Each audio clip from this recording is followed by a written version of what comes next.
Okay sir. MC ನೀಲಕಂಠೇಗೌಡರು ಮೇಲಗಣಿ ನಮ್ಮ ಪಕ್ಷದ ಹಿರಿಯ ನಾಯಕರು ಹೌದು. ಕಾಂಗ್ರೆಸ್ ಕಟ್ಟಾಳು ಶಿಸ್ತಿನ ಸಿಪಾಯಿ. ಕಾಂಗ್ರೆಸ್ ಪಕ್ಷಕ್ಕೆ ಅವರು ನಿಧನರಾಗಿರೋದು ಬಹಳ ನಷ್ಟ ಉಂಟಾಗಿದೆ.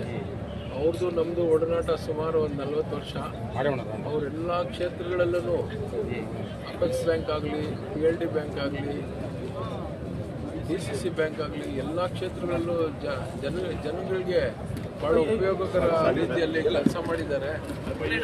ಹಠಾತ್ತಾಗಿ ನನಗೆ ಇವತ್ತು ಬೆಳಗ್ಗೆನೂ 10 ಗಂಟೆಗೆ ನನಗೆ ಅವ್ರು ಫೋನ್ ಮಾಡಿದರು, ಊಟಕ್ಕೆ ಹೋಗೋಣ ಎಲ್ಲೋ ಅಂತ ಹೇಳ್ಬಿಟ್ಟು ವೆಂಕಟೇಶ್ ಗೌಡ್ರದ್ದು ರಾಮಲಿಂಗಾರೆಡ್ಡಿ ಜೊತೆ.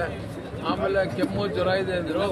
ಆಮೇಲೆ ಅಣ್ಣ ಅವರು ನೀವು ಬೈ ರೆಸ್ಟ್ తీసుకోಪ್ಪ ಅಂತ ಹೇಳಿದ್ರು. ನಾವು ಹೋಗಿ ಬಂದ್ವಿ. ಸಾಯಂಕಾಲ ಪಾಪ ಪಕ್ಷದ ಕೆಲಸಕ್ಕೇನೆ ನೆಂಗ್ಲಿ ಕಡೆ 5:30ಗೆ ಹೋಗಿ ಬಂದಿದ್ದಾರೆ. ಬೆಳಗ್ಗೆ ಹಠಾತ್ತಾಗಿ ನಮಗೆ ಚೆನ್ನಾಗಿದೆ, ನನಗೂ ಫೋನಲ್ಲಿ ಸ್ವಲ್ಪ ಕಮ್ಮಿ ಇದೆ ಡಾಕ್ಟ್ರೆ ಅಂತ ಹೇಳಿದ್ರು. ಹಠಾತ್ತಾಗಿ ಮತ್ತೆ ನನಗೆ ಈ ಥರ ಇದೆ ಅಂತ ಹೇಳಿದ್ರು. ನಾವು ಬರಬೇಡಿ ಅಂತ ಹೇಳಿದ್ವಿ, ನಾವು ರೆಸ್ಟ್ ತಗೊಳ್ಳಿ ಅಂತ ಹೇಳಿದ್ವಿ. ಆಮೇಲೆ ಇದ್ದಕ್ಕಿದ್ದಂಗೆ ಬೆಳಿಗ್ಗೆ ನನಗೆ ಬೆಂಗಳೂರಿಂದ ಫೋನ್ ಬಂತು, ಈ ಥರ ಏನೋ ಹಾರ್ಟ್ ಅಟ್ಯಾಕ್ ಆಗಿದೆ ಅಂತ. ನಾನು ಮೆಡಿಕಲ್ ಕಾಲೇಜಲ್ಲಿ ಬೆಳಿಗ್ಗೆ ನಮ್ಮ ಸ್ನೇಹಿತರು ಪ್ರಾಧ್ಯಾಪಕರಿದ್ದಾರೆ ಎಮರ್ಜೆನ್ಸಿ ಮೆಡಿಸಿನಲ್ಲಿ, ಅವ್ರು ವಿಚಾರಿಸಿದಾಗ ಹೃದಯಾಘಾತ ಆಗಿ ಬಂದಿದ್ದವರು. ತುಂಬ ರಿಸ್ಕ್ ಇತ್ತು. ಫಸ್ಟ್ ಟೈಮ್ ಸ್ವಲ್ಪ ರಿವೈವ್ ಮಾಡಿದ್ವಿ ಎಲ್ಲನೂ. ಸೆಕೆಂಡು ಥರ್ಡ್ ಟೈಮ್ಗೆ ತುಂಬ ಕಷ್ಟ ಆಯಿತು. ಎಲ್ಲ ಕಂಪ್ಲೀಟು ವಿಫಲ ಆಯಿತು ನಮ್ಮಿದೆಲ್ಲನೂ, ನಮ್ಮ ಪ್ರಯತ್ನ ಎಲ್ಲನೂ. ರಾತ್ರಿ 11:45ಗೆ ಸ್ವಲ್ಪ ಆಲ್ಮೋಸ್ಟ್ ಇದಾಯಿತು. ಆಮೇಲೆ ಬೆಳಿಗ್ಗೆ ಅವರು ಡಿಕ್ಲೇರ್ ಮಾಡಿದ್ದಾರೆ. ಅವರು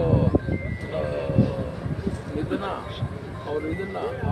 ಅವ್ರ ಮನೆಯವ್ರಿಗೆ ಶಕ್ತಿ ತುಂಬಲಿ ದೇವರು ಈ ಟೈಮಲ್ಲಿ ಅಂತ ಹೇಳ್ಬಿಟ್ಟು ನಾವೆಲ್ಲ ನಮ್ಮ ಪಕ್ಷದ ಪರವಾಗಿ, ನಮ್ಮ ಮುಖಂಡರ ಪರವಾಗಿ, ನಮ್ಮ ಕಾರ್ಯಕರ್ತರ ಪರವಾಗಿ, ನಮ್ಮ ಹೈಕಮಾಂಡ್ ಪರವಾಗಿ ಎಲ್ಲ ಅವ್ರಿಗೆ ದೇವರು ಅವ್ರ ಮನೆ ಕಂಪ್ಲೀಟ್ ಕುಟುಂಬಸ್ಥರಿಗೆ ಒಂದು ಶಕ್ತಿ ತುಂಬಿ ದೇವ್ರನ್ನ ಅವ್ರಿಗೆಲ್ಲ ಚೆನ್ನಾಗಿರಲಿ ಅಂತೇಳಿ ಈ ಸಂದರ್ಭದಲ್ಲಿ ನಾವು ಮಾತಾಡ್ತಾ ನಾನು